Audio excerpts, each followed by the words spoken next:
नमस्कार मित्रों। आज 15 अगस्त है। 15 अगस्त के शुभ अवसर पर आप सभी को ढेर सारी हार्दिक मांगलिक शुभकामनाएं। आज हम आप लोगों को राजस्थानी चित्र शैली के बारे में बताएंगे। राजस्थानी चित्रकला शैली का तात्पर्य चित्रकला की उस शैली से है जो मुख्य रूप से राजस्थान एवं वर्तमान समय के मध्य प्रदेश के कुछ शाही राज्यों एवं ठिकानों में फैली थी। जैसे कहाँ कहाँ इसका विस्तार था राजस्थानी चित्र शैली का?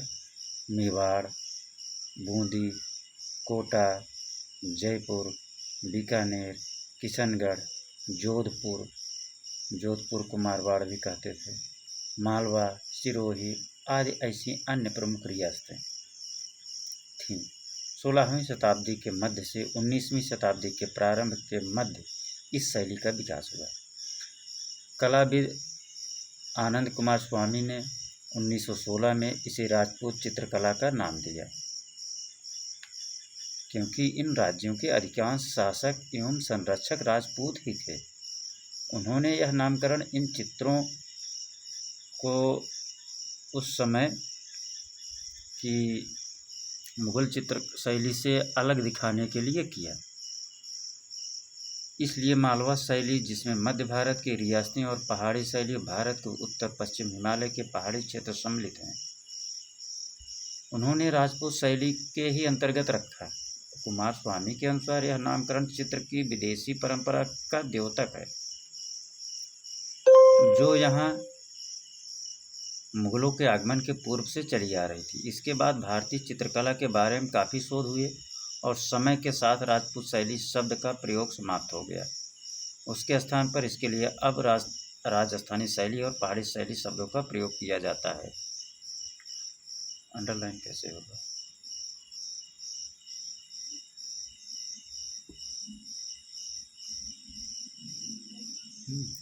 इसको हो गया।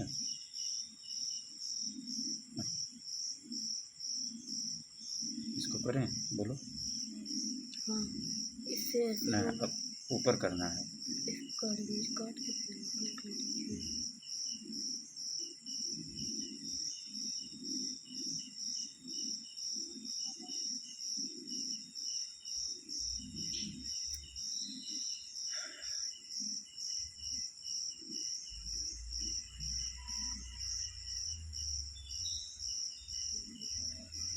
यद्यपि इन शैलियों में भौगोलिक दूरी बहुत कम है, लेकिन इनकी उत्पत्ति, विकास व शैली में सशक्त रेखांकन, रंगों की वरीयता जैसे चमकदार और सौम्य, तथा संयोजन के तत्व जैसे वास्तु, मानवाकृतियाँ, प्रकृत अंकन की तकनीक, प्रकृतवाद के लिए आकर्षण और वर्णन विधि आदि में पर्याप्त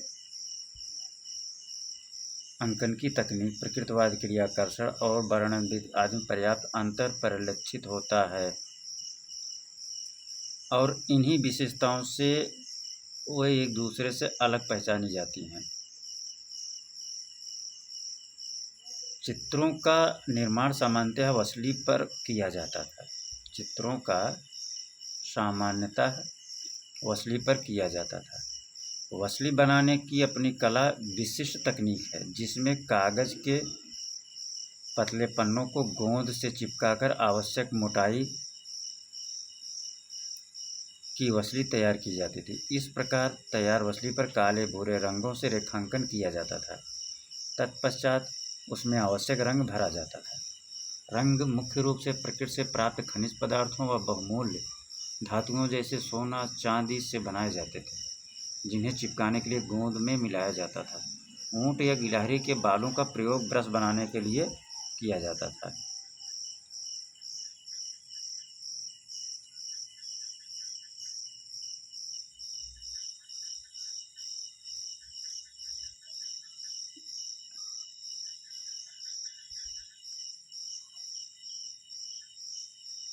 चित्रण कार्य पूर्ण होने पर आगेट पत्थर से उसे रगड़ा जाता था।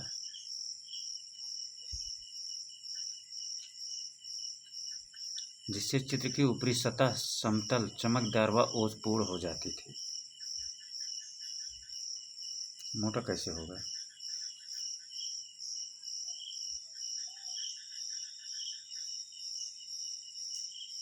चित्रकला एक सामूहिक कार्य होता था जिसका एक कुशल दक्ष कलाकार द्वारा नेतृत्व किया जाता था, जो आरंभिक रेखांकन का कार्य करता था। तत्पश्चात रंग, छवि, चित्रण, वास्तु और पशु पक्षी बनाने में निपुण उसके शिष्य एवं दक्ष कलाकार अपना कार्य पूरा करते थे। अंत में प्रधान कलाकार चित्र को अंतिम रूप देता था। सुलेख निर्धारित स्थान पर संबंधित श्लोक या पद लिखा जाता था। चित्रकला का विषय या उसकी समीक्षा हम बताएंगे थोड़ा सा। चित्रकला की समीक्षा और उसका विषय। 16वीं शताब्दी तक राम और कृष्ण से संबंधित वैष्णव संप्रदाय भक्ति आंदोलन के रूप में पश्चिम, उत्तर, मध्य भारत में लोकप्रिय हो चुका था। आगे चलकर यह पूरे भारतीय उपमहाद्वीप में फैल गया, जिसमें कृष्ण विशेष लोकप्रिय हुए। उनकी उपासना केवल ईश्वर के रूप में ही नहीं बल्कि यह आदर्श प्रेमी के रूप में भी की जाने लगी। प्रेम की धारणा को मार्मिक विषय के रूप में घोषित किया जाता था, जहाँ भावना और रहस्यवाद एक मनोहारी समन्वय प्रतीत होता था। ये कुछ आपके सामने चित्र हैं। वन में कृष्ण और गोपियाँ, जो गीत गोविंद मेवाड़ से लिया गया है। 1550 कार्यकाल है। छत्रपति, ये कहाँ स्थित है? छत्रपति शिवाजी महाराज संग्रहालय, वास्तु संग्रहालय, मुंबई में है। आप लोग इसे देखेंगे, पहचानेंगे तो थोड़ा सा जो है क्लियरिटी बढ़ेगी। सृष्टिकर्ता माना गया कि जिनसे सारे सृष्टि की रचना हुई, और राधा मानवीय आत्मा की प्रतीक, अपने को उनमें समाहित होने को उद्यत है। गीत गोविंद चित्रकला में आत्मा की परमात्मा के प्रति भक्त राधा द्वारा अपने प्रिय कृष्ण के आत्मत्याग द्वारा चित्रित किया गया है। गीत गोविंद की रचना जयदेव द्वारा 12वीं शताब्दी में की गई। गीत गोविंद की रचना जयदेव द्वारा 12वीं शताब्दी में की गई। ऐसा माना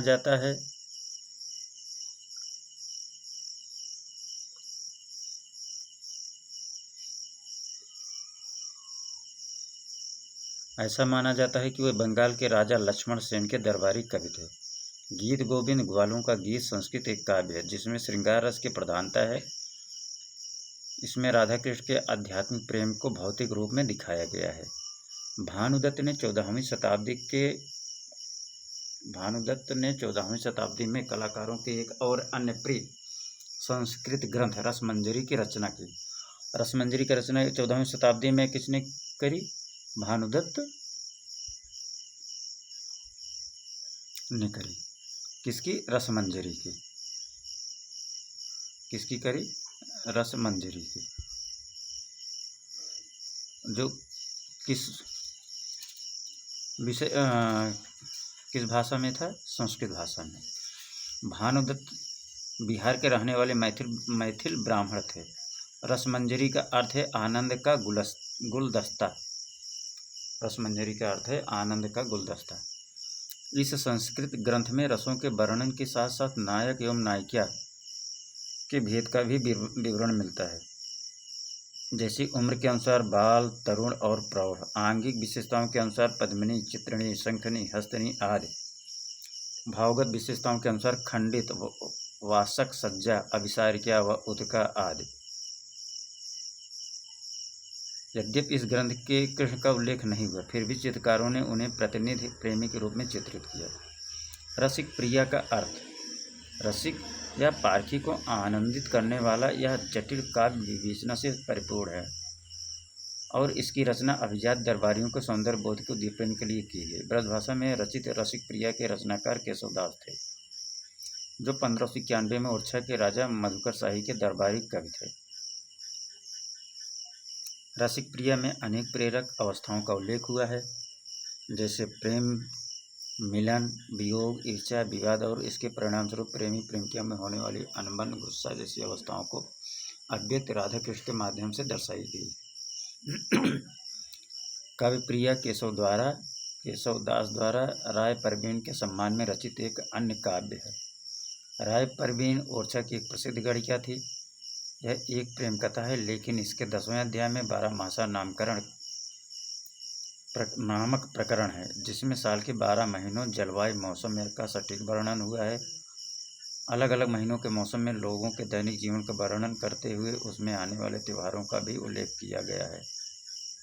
केशवदास ने यह भी उल्लेख किया है कि कैसे नायिका नायक को राजी करती है कि उसे छोड़कर अपने गंतव्य की ओर अग्रसर न हो। बिहारी सतसई के रचनाकार बिहारी लाल हैं। इसमें 700 पद्य हैं। बिहारी सतसई के रचनाकार बिहारी लाल हैं। इसमें 700 पद्य हैं।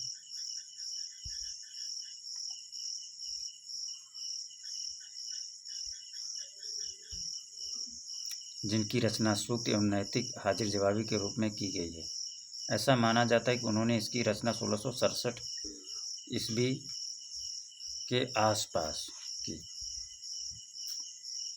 1667 के आसपास की, जब वे जयपुर के राज दरबार में मिर्जा राजा राय जयसिंह के लिए कार्य कर रहे थे। क्योंकि सतसई की कई सूक्तियों में संरक्षक का नाम आया है। बिहारी सतसई का चित्रण मेवाड़ में अधिक हुआ है।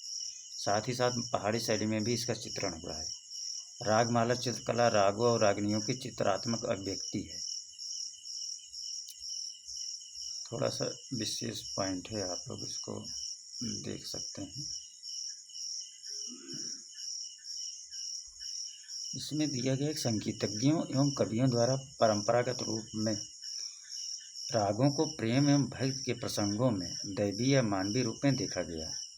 प्रत्येक राग एक विशेष अवस्था, दिन के प्रहर, समय और ऋतु से जोड़ा गया है। रागमाला चित्रकला में सामान्यतः 36 या 42 चित्रित पृष्ठ हैं। ये एक परिवार के रूप में दिखाए गए हैं। प्रत्येक परिवार का मुखिया एक पुरुष राग होता है और स्त्री के रूप में 6 रागनियाँ होती हैं। 6 मुख्य राग भैरव, मालकोस, हिंडोल, दीपक, मेघ और श्री हैं।